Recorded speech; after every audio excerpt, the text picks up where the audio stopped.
You're listening to the Gap Podcast with your host, me, Morgan McGill.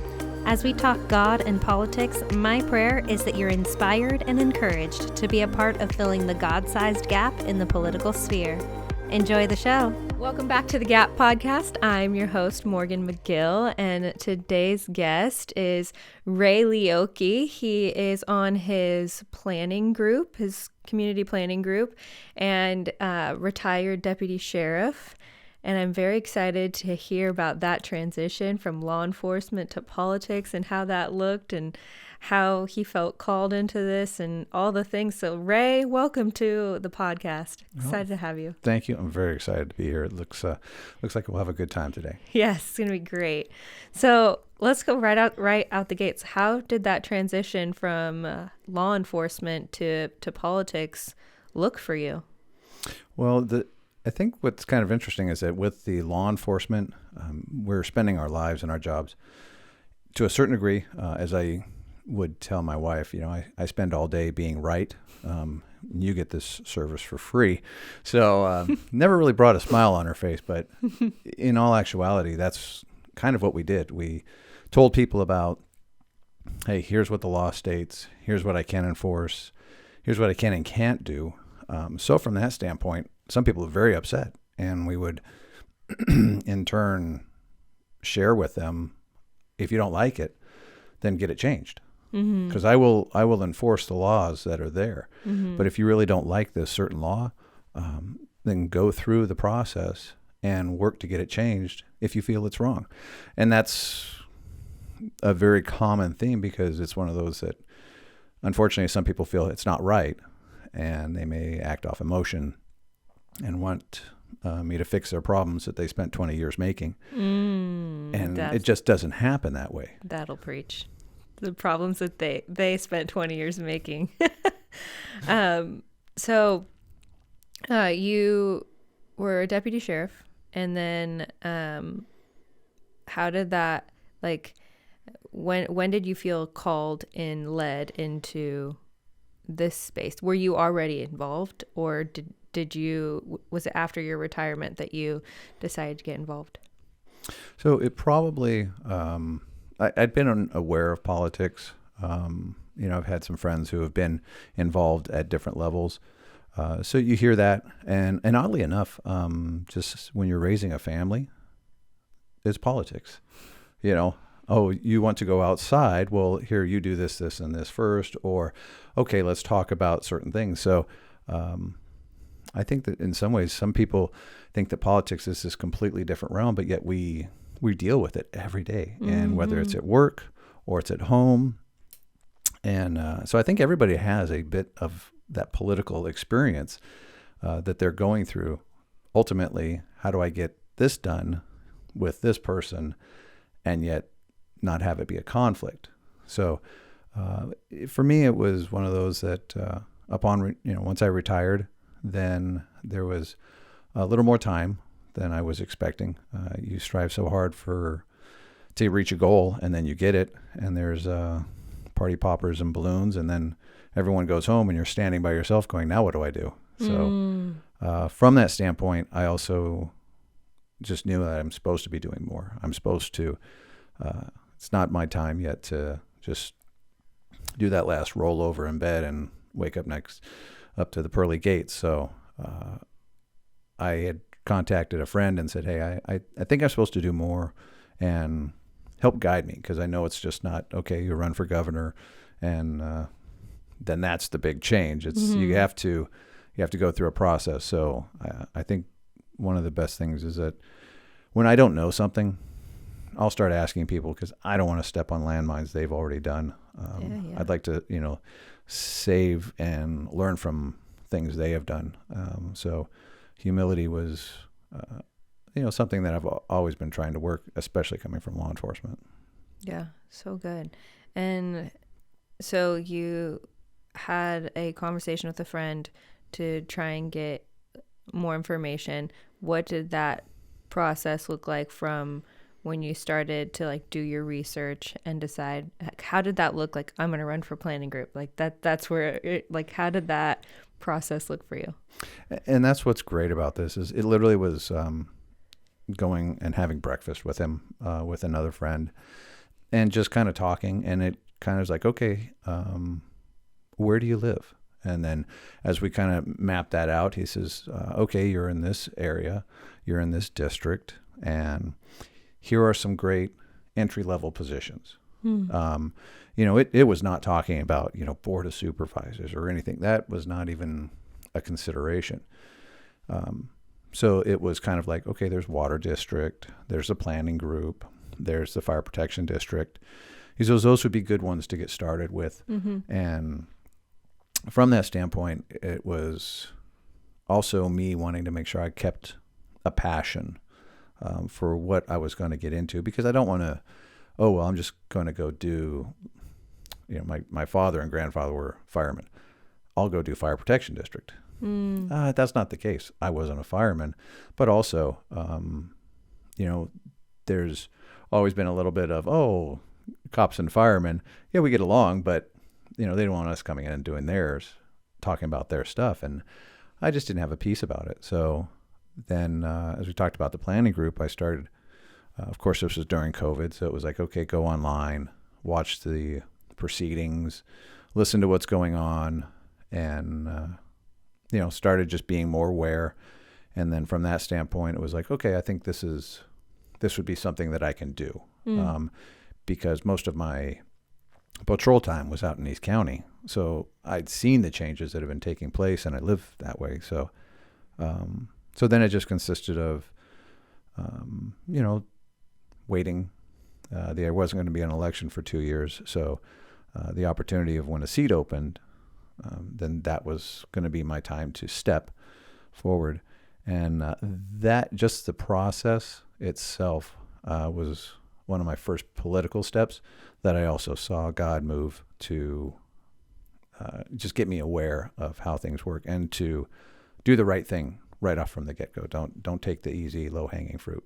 That's amazing. I think a lot of people who think like they all of a sudden have this desire to run for office, or they've had a desire to run for office, and then they're like, okay, now's the time, and they go straight for the big one, and they don't have any name recognition or any idea of what it looks like, and they decide to go straight for the big thing. And it's almost, sometimes it feels empty, because they're like, I just want to, it almost feels like a power, they're doing it for power instead of for the love of their community and their desire to serve their communities.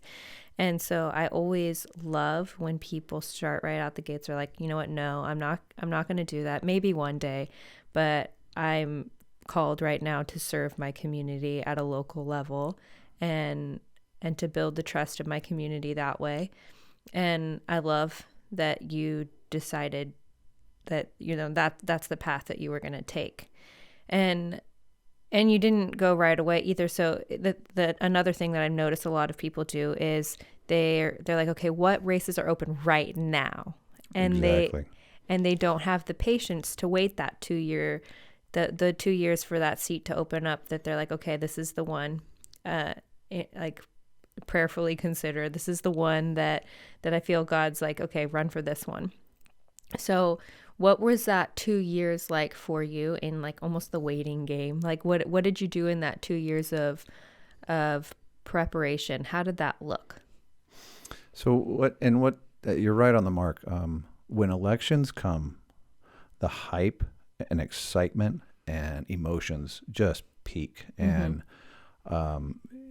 boy, is that's like, the wrong time to buy a car, the wrong time to buy a house, the wrong time to go into politics, because from that standpoint, what ends up happening is you almost get, you can get election remorse.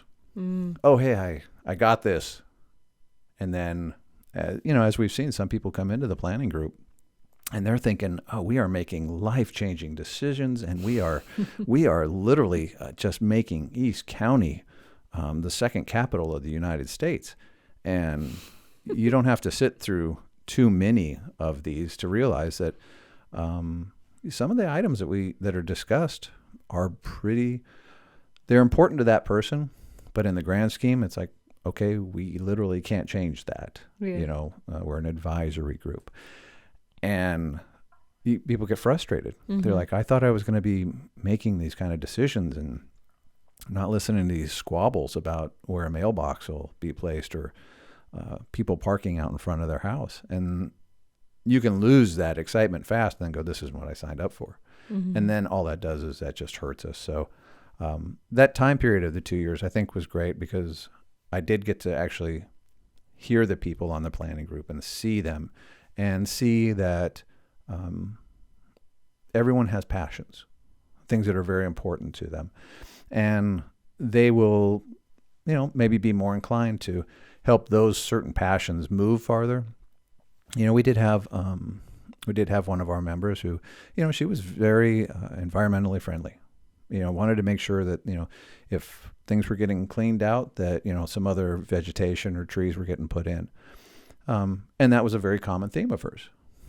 So of course we have to keep that in balance as a planning group, but that was important to her. Other people may have horses, so trails are important, what makes it great is now you're hearing these people. You can see where they're at and know what's important, but then also it's going to be good to be a balance on both ways, not let it just swing that, okay, we're taking every road out of Lakeside and they're all going to be dirt trails for horses. That's not what we're striving for. It's for that nice balance of what all of us need. And since everyone on the planning group is a member and a resident, then we're getting a lot of different perspectives.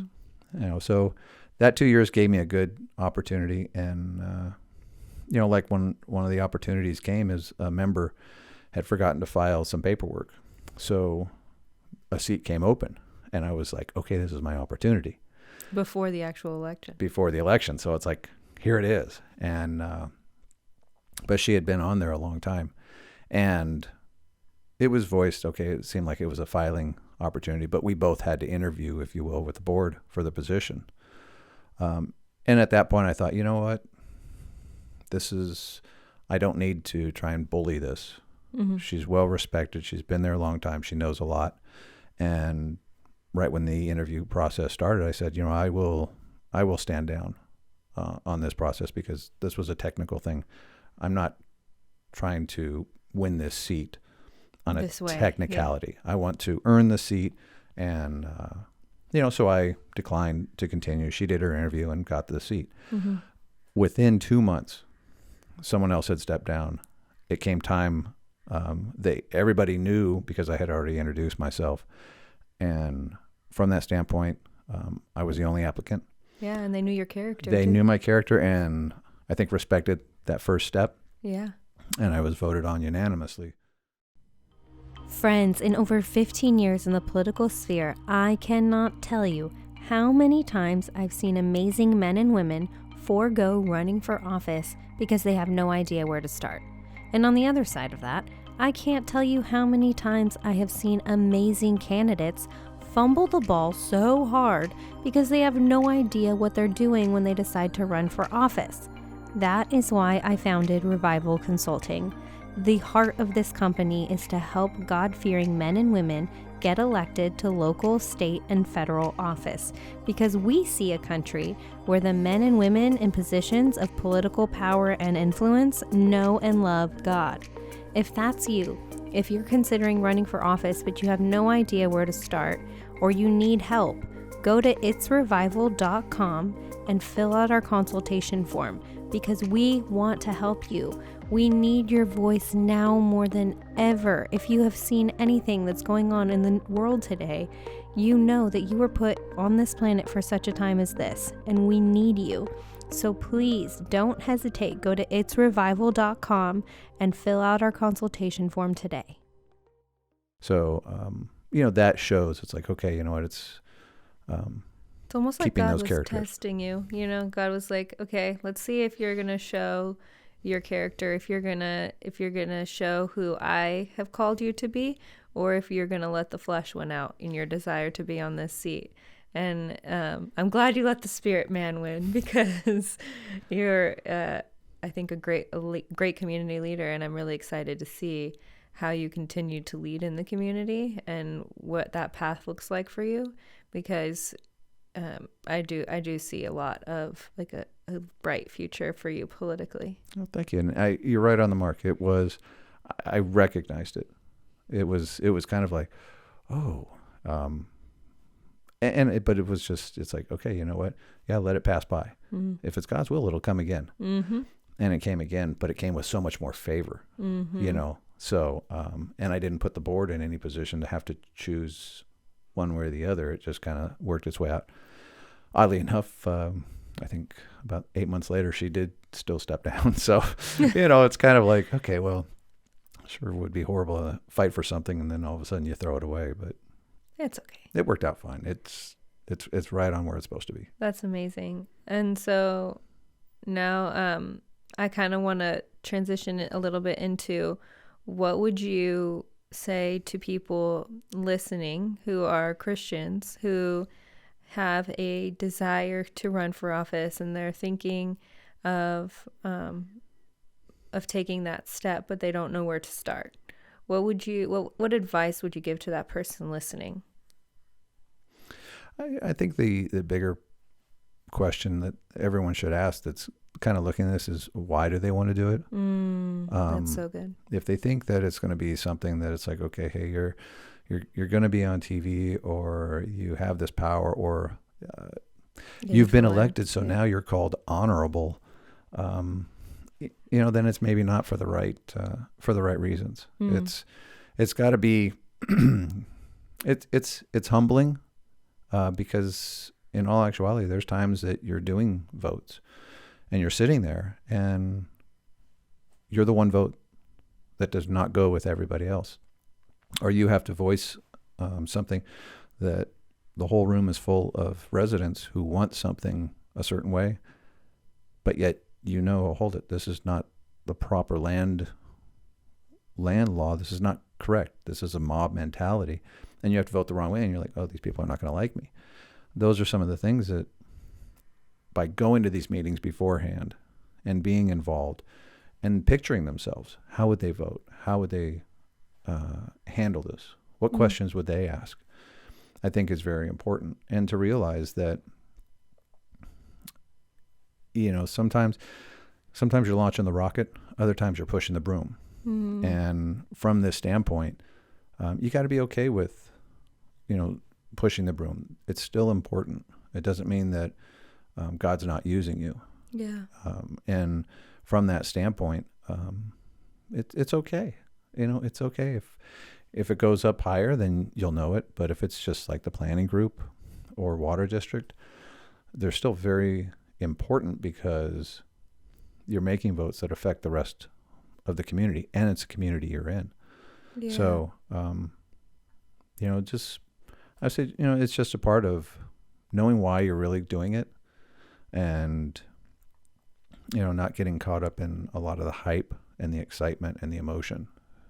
Yeah. And to realize that you are a public servant, you are a leader, but you lead from the front. You serve. I think a lot of what we've been seeing in politics as a whole over the last 10 years, 20 years is people kind of not taking their responsibility seriously, not actually serving the community, doing a lot of self-serving things.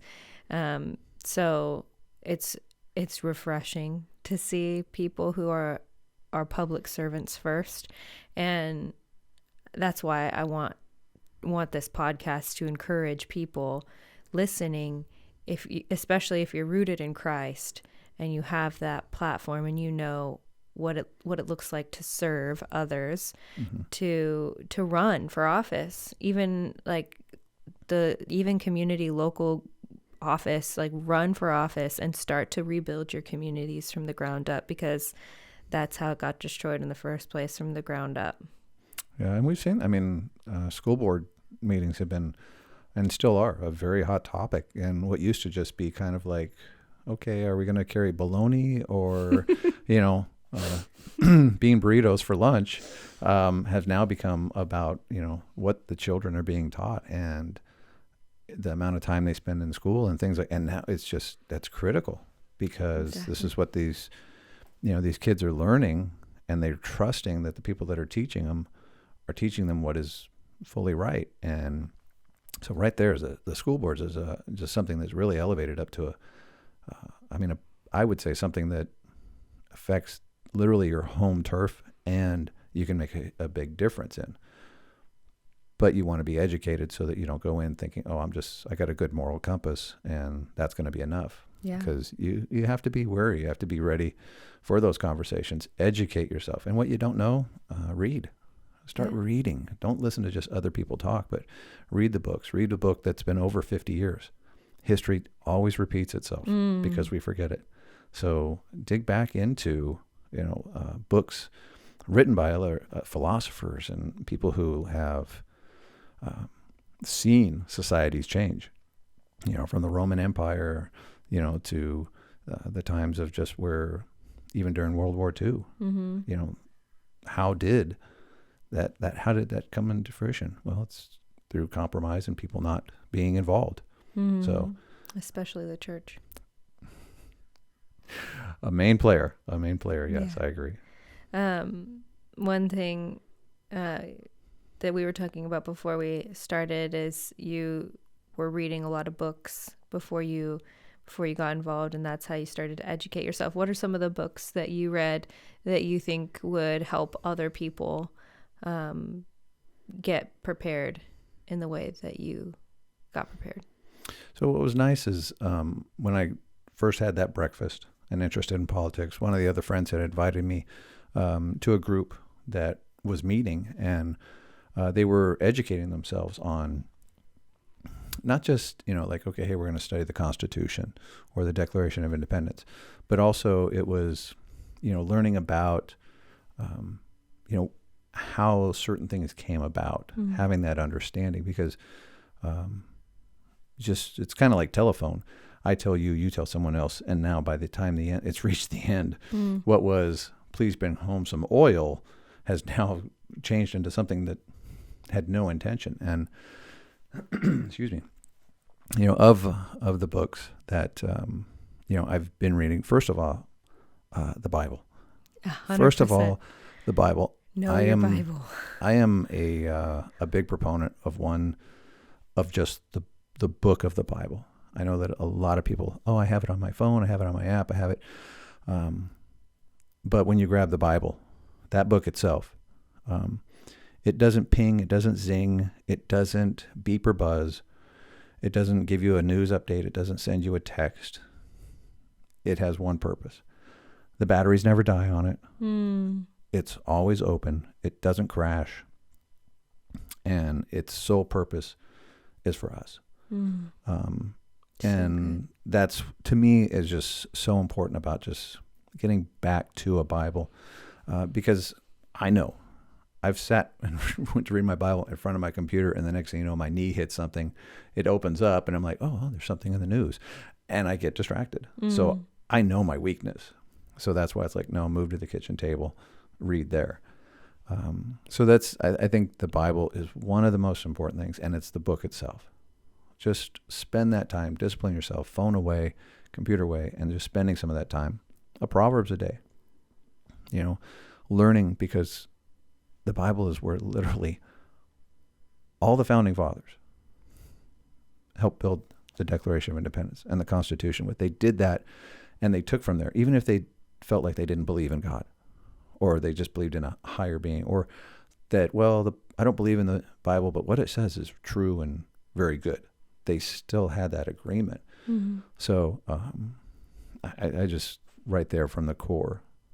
So if you're not bringing that in, then a lot of other stuff is just kind of sand. It just kind of washes away and comes in, and doesn't hold a lot. So outside of that, different, like Abraham Kuyper. There's other that I had brought in some book, Neil Postman, Amusing Ourselves to Death.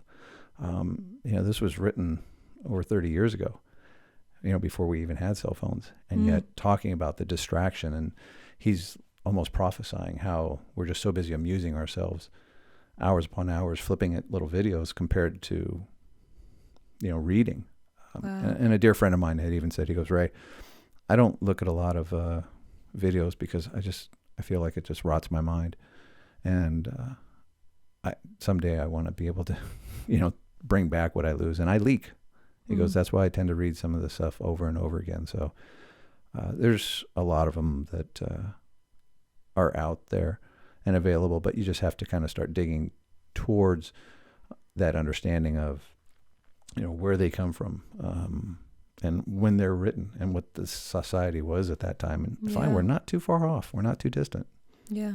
It's funny too, because when you were talking about the Bible, I every time I read the Bible and I see something that happened thousands of years ago, I'm like, we're literally living that right now.